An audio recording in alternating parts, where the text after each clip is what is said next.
jumper, right? But then no matter how the World Series matches up, unless it's the Phillies or the Mets, you're going to be coming across country. I feel like that in itself, it takes a toll on a team, especially in a 5-game series if it goes where it needs to go in game 3. But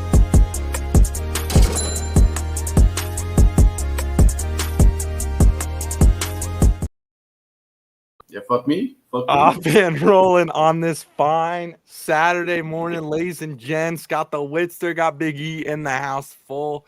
Fellas are here. Sochman's out on assignment. He's doing what he does best on Saturdays for the youth, reffing games, baby. But we are off and rolling. We know you guys like to be here. This is the parlay of the weekend show. And let's see what the fellas are cooking up today. Down below, you got the big man, the man of the hour, the guy who's always here doing his thing, giving us all the latest and greatest on the bar scenes at night. We got the Witster in the house. Whit, how we feeling? Living the dream, man. Living the dream. Living the dream. Got the cheap glass out tonight. I love it. I love it. Greatest chief I've ever known, baby. And of course, to the right, we got the big man himself, Mr. WWE. E, how we doing today? Doing good. Got the pay-per-view today, 4 o'clock. Can't beat that. Bad blood. So before that, I'm going to try to, you know how we do on college day, stack these bills wall to wall, rooftop tall. So let's get it going. Absolutely. There's a little electricity in the air today, fellas. We were one short last week from the parlay, and I think we're locked in this week, as we always are, guys. Remember, we hit that big week 1 banger. It was like plus 1,500 and something like that. We just got 3 of us today, but we are off and rolling. Going to get you this 3-leg going, and I know that's what you guys like to hear. Shout out to all the live listeners and viewers. See a couple of you in here. If you like some of the plays or you got one you want to add, throw it in the chat. We'll give you a shout out on the show, but let's get straight to business.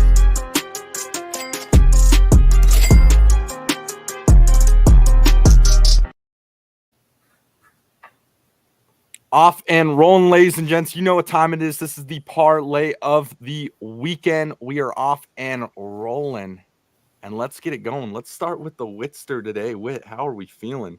I'm feeling good. So I know it's football. I know we're week 5 college, week 4.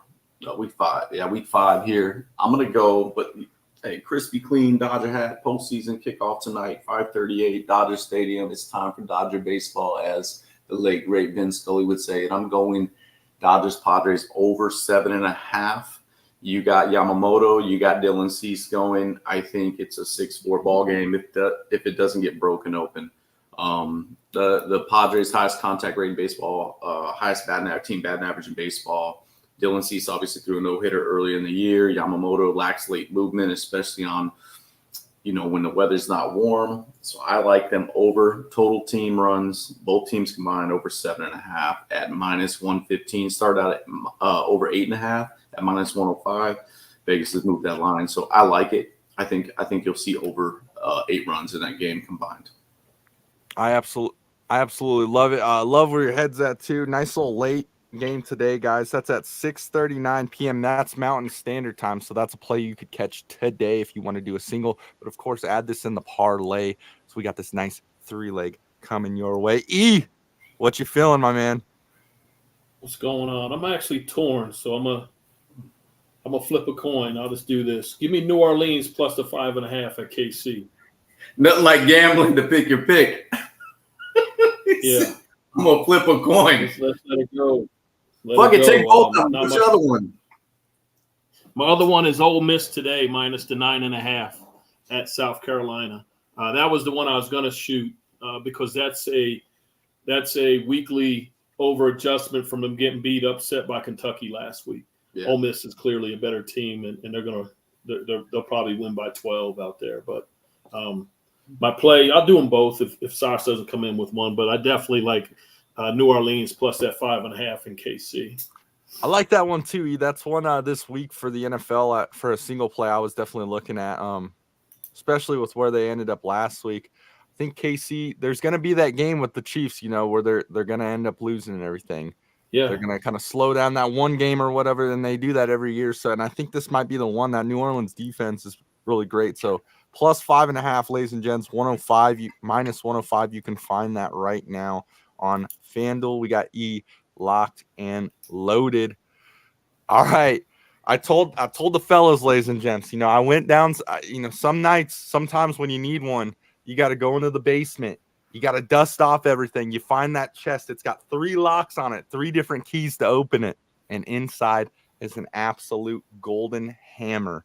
And that's what I'm bringing to you, ladies and gents, today. And for what I am doing, we all know what direction I'm kind of going in, where I'm going in. We got Broncos Raiders this week, ladies and gents, in Mile High. Broncos are on it's a 8 or 9 game losing streak to the Raiders right now. But I think this is a kind of a show-off game here. You got Max Crosby's questionable. Devontae Adams, no more. Looks like he's going over to the Jets. You got a depleted Raider team over here. So it looks like some things to test out the waters. Give me Bo Nix over 188.5 passing yards at minus 113, ladies and gents. Lock it in. Lock and load it, baby. That's my play. I'm sticking with it. E knows I said what I said, baby. Let's get it and let's go. Do we? I hate to do this because I picked the Dodgers. Obviously, that it's associated with that game. And yours. Do you ever leave Invesco Field? Ever? Ever? Do you got a room in there? Are you a shareholder? Like, I'm a stakeholder. Are you his agent? Bo Nix? Are you Bo Nix's agent? Like, I don't know. Club level. Look. I've been watching these guys, each and every week. I think my plays for the Broncos this season so far have been pretty great. So I'm going to stick with what I know, fellas. I'm going to stick with what I know. I like it. Go with it. I like it. 188. Like I said, depleted Raiders team right now, off and rolling. So it looks like we got 3 legs today, ladies and gents. 3-leg parlay. We got Wits. Hang on, let me just pull it up real quick. Wits rocking with San Diego Padres at the Los Angeles Dodgers for the total of over 7.5 runs. That's with both teams. That's the over. You can find it at minus 118 on FanDuel right now. E tossed out 2 plays to you guys, but for the lay, we are rocking with the New Orleans Saints plus 5.5 at minus 105. Like I said, that was one I was looking at earlier this week. Really love it. And again, we're rocking with the Golden Hammer, baby. Bo Nix over 188.5 passing yards at minus 13. 3-leg parlay for you, ladies and gents, this week can get you plus 579. So nice little play. Like we always like to say, we got unit sizings for when we do our singles and everything, depending on how much your bankroll is. But when we do a parlay like this, it's good to do kind of like a third of that unit sizing, maybe even a half if you're getting crazy, but don't do a full unit on the parlays, guys. These are home run type of plays and everything. So always bet a little bit on it. I usually do $20 on all of our parlays. That usually brings us to around like $200 if you win or whatnot. Obviously, this one might be a little lower since it's plus 579, but be smart with your unit sizing, ladies and gents. And we are off and rolling. 3-leg parlay. You can always bet the singles as well if you don't want to do the lay. These are great singles to have for a full unit play. But how are we feeling, fellas? What are the fellas feeling? Feel good. I think the steal of obviously that Thursday night game, if you were to say Baker Mayfield over 242.5 and the score is going to be 36-30, I think that you would have, if you just knew those 2 things, right, you'd say I'm taking Baker Mayfield over 242. Fucking kidding me? 180. Like, I think that is. And Kirk was at 500. Kirk was at 5 bills, and you're like, it should have, and Buck should have won the game. Buck should have won the game, right? So that's gambling. As what does he say? That's gambling. That's life, baby. Yeah, that's life. You know what I mean? I'll tell you what. And then we'll go to E. That's how primetime games should be, though. How that was right there, just an absolute dogfight to the end and everything. And I like both of those quarterbacks, Kirk Cousins, Baker Mayfield. I think are great human beings. Great football players and everything. So it's cool seeing 2 guys like that kind of duke it out. Hell of a primetime game. That's what we want to see. We don't want to see these blowouts and these, you're on the big screen. Everyone's watching. I think that was absolutely amazing. Kirk Cousins swag surfing in Atlanta, baby. Yeah, that was awesome watching that at the end. Yeah, I agree. It was a good game. It came down to, I think most of you guys felt the same. Whoever wins the coin toss is going to coin Right. toss is winning this Yeah. game. But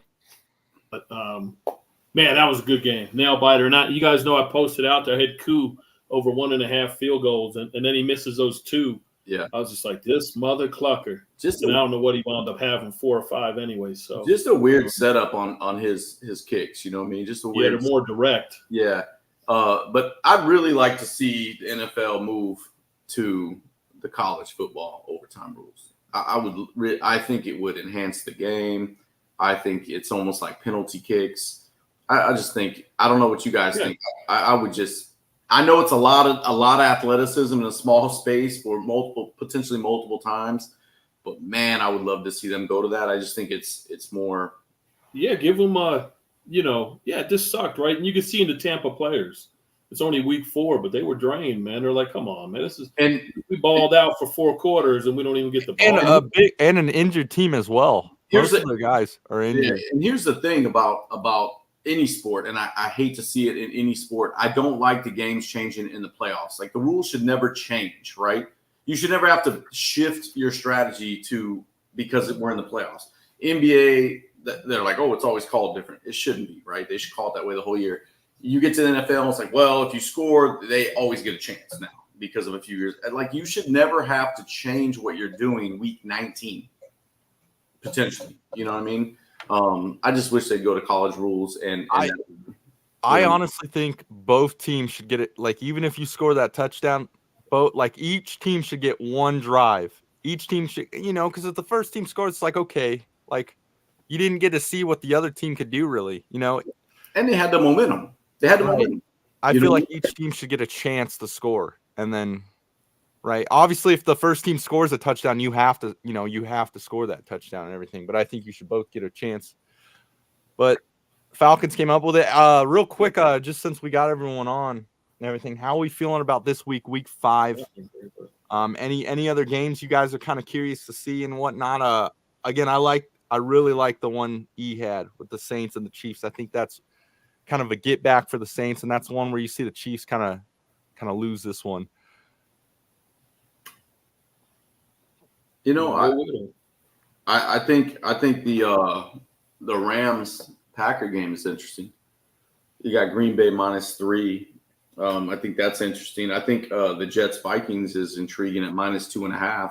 You got the Minnesota at -2.5 overseas. I mean, if there was ever a week, that the Jets are feeling pressure and the Vikings maybe as a younger team don't travel well and, obviously undefeated. I think that's interesting. I can see the Jets pulling off that game. And so I like the -2.5 for the Jets.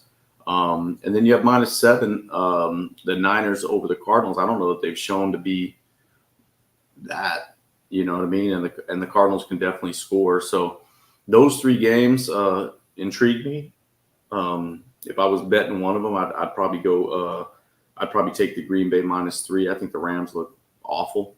I know they're at home, fast track, but I think the Rams look awful from their run defense all the way to their secondary. And when you look at the amount of people that the Packers can spread them out with, Stafford's going to have a big game.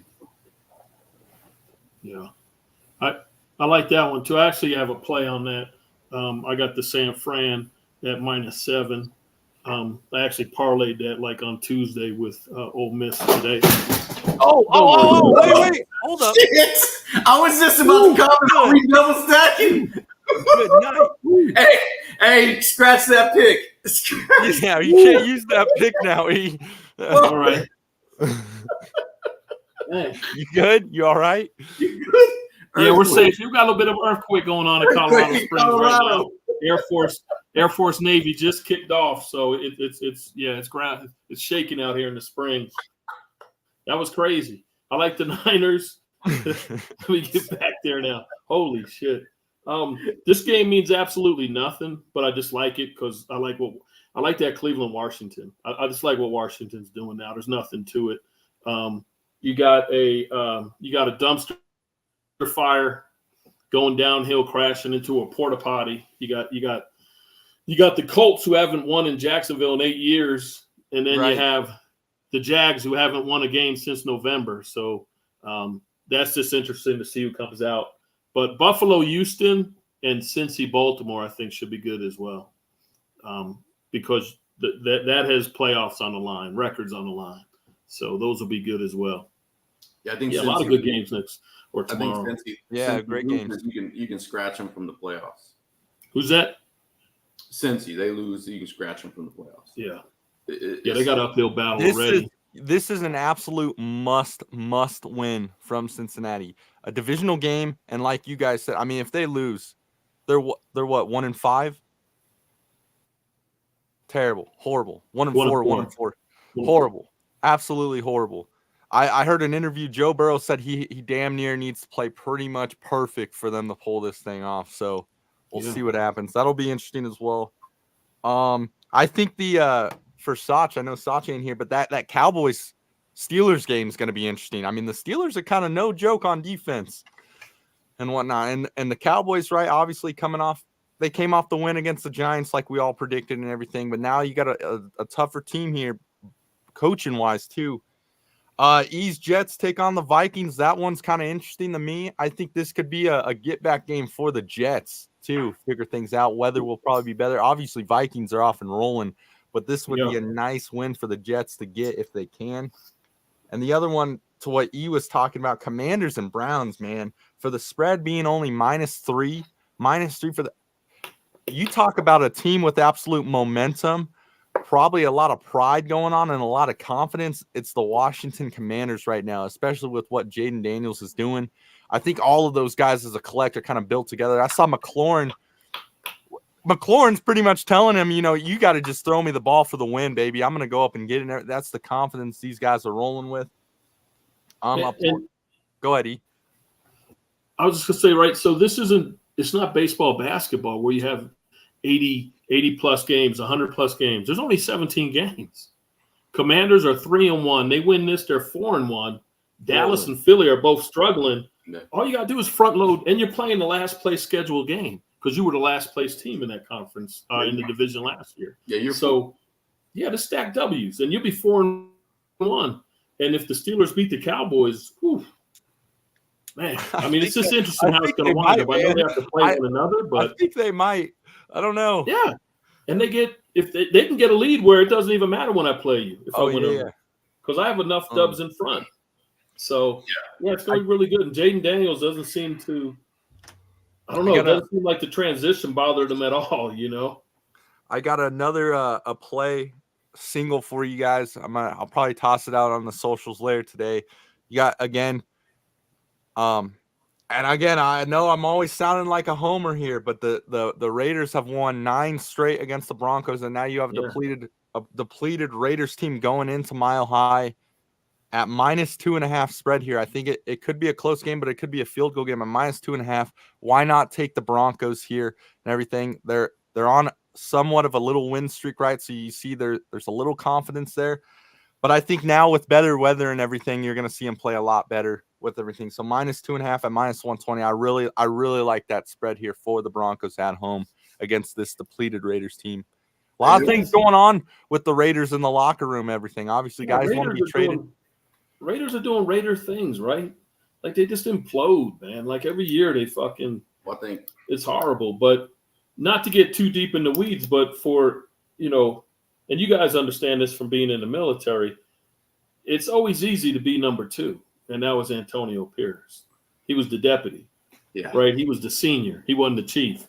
So he could be friends with everybody. He's who the people go and complain when they don't like the coach. Confidant.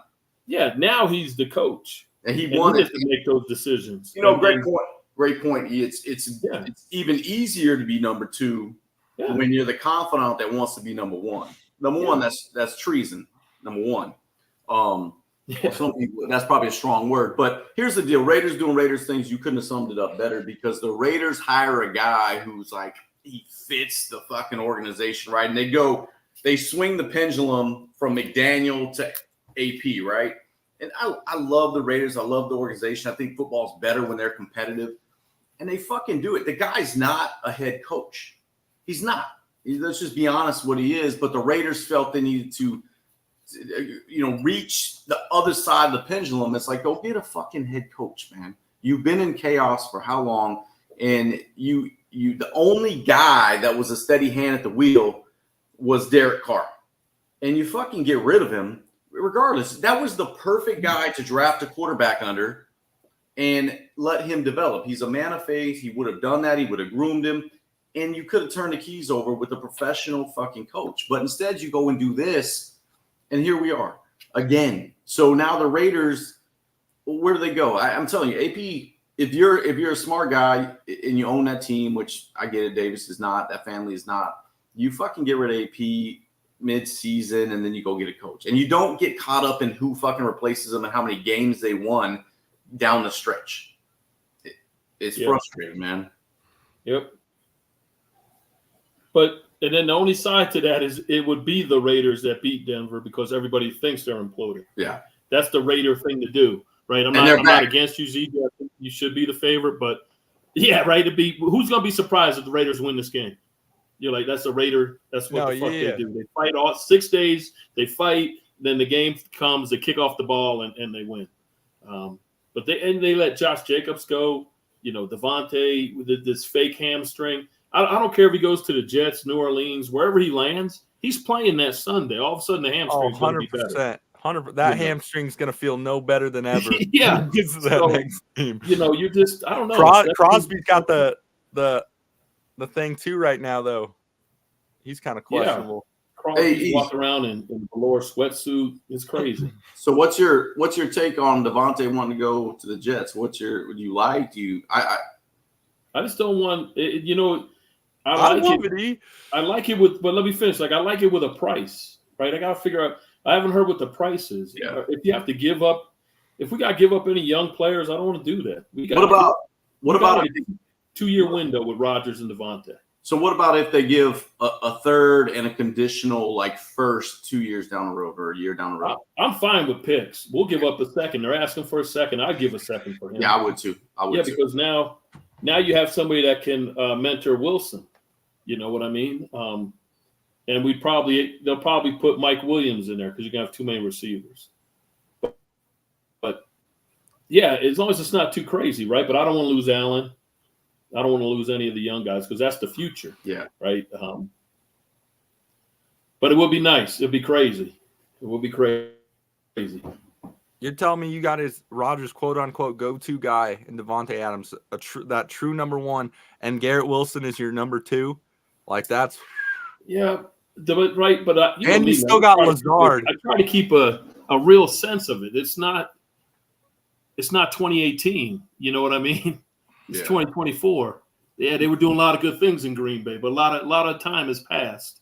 I think what you end up with is a reliable target, a known commodity, established relationship, and I think it takes the pressure off of Wilson, right? Like I think Wilson is slight. He has a hard time getting off press, but now it's like you can't just put someone over the top of him. You can't do that, right? Because now Devontae Adams can still stretch the defense, and that's what I like. Yeah, I think wherever he goes, at least this year, he's got something to prove because he's going to want to show the Raiders they were wrong. You know, Devontae Adams with that talent in the name with it. Devontae Adams is so intriguing to me at this point in his career for the reason of he's still a guy. He's like a possession guy, but don't get up on him. He's strong enough to get behind you too and fast enough. So I love it for the Jets. I think he should go there. But if he goes to the Jets, him and Rodgers got to retire in 2 years. They got to say, we got this year, next year, and we're both done. Because I think at that point with him, that's just it. It's a 2-year window, and we're both done. I like it. Yeah, no complaints as long as we keep Allen. That's that run game. That run game is nasty. And my issue with the Jets is Salah, man. He's just not the dude, man. And I don't know who can coach Rodgers and what's that? So I'm a little disappointed in the big fella myself. Well, when you got Nathaniel Hackett too. Yeah, but yeah. Then you got your boy Hackett. So that's the thing, and I know me and E, you know, I was all hating what I guess, but the thing is like Rodgers is just the alpha in the entire organization. He's just punking them dudes. But I guess where my point goes back to leadership again, right? Like you bring in Rodgers to win, but you bring in to change the culture. And now the culture doesn't want to change. It's like fighting back. You're like, has anybody else in this room won a Super Bowl? Has anybody else got 4 MVPs? Why the fuck are you arguing with me when I'm trying to – I got to slow my cadence? No, the line's got to get ready for my cadence. We need to be excellence, you know. I think he comes in with an expectation of excellence, and the Jets are still kind of doing Jet stuff. Like, no, we just kind of, you know, we're just going to practice as it's raining. We just go – we do walkthroughs, and he's kind of like, no, we need to be out here. But that's part of his toolkit is that cadence. Like, oh, yeah. No, coach. The line's got to get used to this, especially when I'm in the huddle and I fucking say on 3. That's 2. Okay, guys? That's 2. 3. Ain't that hard. I was watching. They jumping around and doing stuff. The thing is, and as much as I'm a critic of Rodgers, like there's things I love about the dude, but I was reading an article and watching some things about like the cadence around the league is like it's got to be plug and play. So that's an issue, and you know he's one of the few that. And I understand. I get Rodgers, like that's a weapon. That's a weapon, and you can't do it on 3rd and 1. You have to do it throughout the game. Yeah. So that it's not like they're running a hard count. You know what I mean? So that's where I agree with Rodgers. But man, there's nothing more than I want to see the Jets competitive. I honestly believe at this point there's two people holding back, and I think it's Rodgers hasn't played the best, but it's Saleh and Hackett, man. And I don't want to say it's because Saleh was there, but Hackett, like Rodgers brought him in just so he could be the offensive coordinator. You know what I mean? Like, so it's interesting, but how that guy has a job is crazy. But I like to listen to this guy, Mike Lombardi. He was the GM for the Raiders and the Browns. Like he said, this is very basic. He said that offense is generic. So it's a basic offense Jets are running. It was like, there's nothing special. There's nothing hard about it. Like he just needs to up his game, you know. Hackett. We got to come with some better packages and some better stuff. But this is also only Rodgers. Well, this will be his 5th game with the Jets, right? I mean, it's 5 games. He's 2-2, but they haven't been together long because of his Achilles. He hasn't played in. I mean, when you really think about it, he hasn't played in 20 months. You know, or whatever. So there's a lot of issues there, and hopefully Devontae. You know, you come in, it doesn't change the locker room, but he's a talent. Well, I think he's in the receiver room. I think it changes, and I think from a perspective of like, hey, this is 1 yard. You hit that skinny post. You're going a yard too far. That matters, right? And I think Devontae. When you look at Devontae, he's never been I mean, he's a specimen, but he's never been the fastest guy. He's never been the biggest guy. But he just finds a way to separate. And then I don't know, Garrett Wilson. It's time to take the next step. Yeah. And I think Devontae would be that guy. You just can't take the top off the deep. And he's had some short routes, but his footwork's got to improve to get open on those, you know, those intermediate routes. You know what? You just reminded me. Like the perfect scenario is if you have a Chris Carter, Randy Moss. You know, Randy Moss, Chris Carter for a lot of his pro game and preparation, and you know, it was an old star with the new rookie all-star. And the shit Randy was able to do in college, he couldn't do in the pros anymore. To your point, it goes from feet to inches. So if that works out, that'd be good. But I'm all about the winter arc. I mean, it's coming soon. So let's go, baby. Real quick, like just my 2 cents on it real quick. It's exactly what he said. You only have Rodgers right now for a short window. And I saw Matt Ryan was saying after the loss to Denver in the pregame show, he was like, if I'm Aaron Rodgers, you're letting these guys know, you guys are on my count, my cadence. I need you where I need you to be. I don't care where you want to be. You need to be where I need you to be, or I'm going to find someone who does. Right? That's why he's here. He's here to do these things. You need to listen to what he's saying. He's putting the ball in a certain spot. He expects you to be there. And if you're not, we're going to find someone else. Bringing Devontae in, I think, would be absolute great. You have your go-to guy, a guy who knows the exact cadence, where he needs to be, and a great mentor for Garrett Wilson, which I think would just be great. But you know, you have a short window. You have to listen up here. But we got some good games tomorrow. Jets, Vikings. That'll be a great watch and everything. Ladies and gents, this is the BCS Parlay of the Weekend show off and rolling. If you missed that parlay, Rewind the YouTube video. 3 legs for you guys off and rolling plus 579. Let us know in the comments on the socials what you guys have.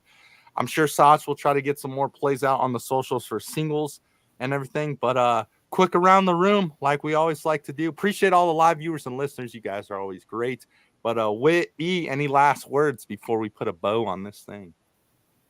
No, my only thing is, and I'm going to move away from it's a stretch run of baseball, and I know this probably isn't the show. I know Sach is like, here we go.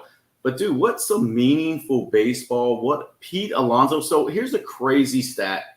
Do you know that was all the years baseball's existed? That was the first time in history a winner-take-all go-ahead home run has happened in the 9th inning. Like, that's insane. Of all the records in baseball, winner-take-all, and it couldn't have happened to a better franchise.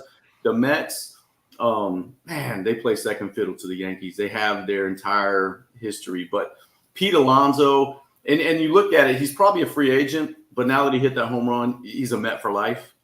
Like, it's crazy. If you don't re-sign Pete Alonso at this point, it's like, wow, here we go again. But what's some meaningful baseball down the stretch of September, early October, and I'm as a baseball enthusiast, I think it's just awesome. I think there's 5 games separating the Padres Dodgers with one that has the highest payroll in baseball. Here's another crazy thing. Hader. The closer for Detroit's getting $16.1 million this year. The entire Detroit Tigers ball club is making a total of $5.5 million. And they're in the dance. They're like, it's crazy. $16.1 million for their closer. The rest of the team, $5.5 million combined. This is what baseball's about. Greatest movie, in my opinion, baseball movie. People argue with it. Moneyball, just a great show. And, I don't think the Dodgers win the World Series this year. I'd love to see them do it. I don't think they do it. So I think the highest payrolls, I think you'll see them get bounced. And I think that's the Phillies, the Dodgers. I have the Yankees going to the World Series, but I'm not confident in that pick. But from the National League, I like the Padres to make the World Series. And I'll tell you why. Like I said, highest average, highest lowest K rate team, highest contact rate. They just don't. And they have the pitching. They have the starting pitching. They don't need a bullpen game. They have 5 pitchers, and all of them compete. So, man, I'm excited for tonight, 5:38. I'm excited. Yeah, I agree. I think it's that one time where baseball is stepping up. I mean, it should be. It's their playoffs, right? I don't follow baseball a lot, as you know. I do like the Mets, but I do know this with baseball. It's about momentum, and sometimes it's about those shit that you can't explain. The fucking Mets coming back on the Braves like they did, scoring 6 runs, then going down, then come back again, and then the walk-off by Alonso. I mean, I don't know. This is going to be good with Philly. Something special is going on there. And then last year, both the Dodgers and the Braves at the time, they got swept out, because I think sitting at home does that to you. You got to sit at home for these wild card games. And these teams just been playing, going through it. So hopefully they get an early jump. The Dodgers side, I like to see the Phillies just stay at home for this one. But yeah, it's really, it's that time of year. They get a couple weeks where they get and the Yankees. I don't know. The Yankees are always the Yankees. They stay in the media. But the Mets seem to have something. The baseball now, if you want to talk about what baseball wants, they want Judge and Ohtani. They want the Dodgers, Yankees. That would be, if that happens, I think you'll see a 3-year high, 3 to 5 year high, definitely 3 in baseball, youth baseball, minorities in America. They already got Japan. They already got, Asia with Ohtani. But I think that's the money maker. You know what I mean? Like, that's what baseball wants. And I'm not saying I don't. I would love to see. I would love to. Like, the worst case scenario would be like fucking Detroit or the Royals and Padres. I think that's where baseball just doesn't want KC, Cleveland, or Detroit. It's the Yankees against the world, because San Diego it's still Cali, LA. You got Philly, or you got another Subway Series. But man, you throw in Kansas City Royals, and it's just like, ugh. I mean, God bless the Royals and their fan base, but that's not what baseball would want. Yeah. And the Rockies. You got those Rockies in there. Bo Nix. They're on the winter arc, so I think next year. I heard Bo Nix is he's coming to spring training. He's going to spring training. Guys, shout out all the live viewers and listeners. Appreciate you being here. The parlay of the weekend presented by Wit. Absolutely. In here, rocking and rolling. Let us know how you guys feel about this Sunday, week 5 in the NFL. We will get going. As we always like to stay fresh, stay frosty. Let's make a little extra cash this weekend, and we will see you in the next episode. Peace. Peace. Ow. Hey, out. Good luck, guys. Hey, E, hang that picture back. E hung up quick. Hang that picture up. Hey, what's up with you and we're still live. Close that shit off, dog. Oh, about to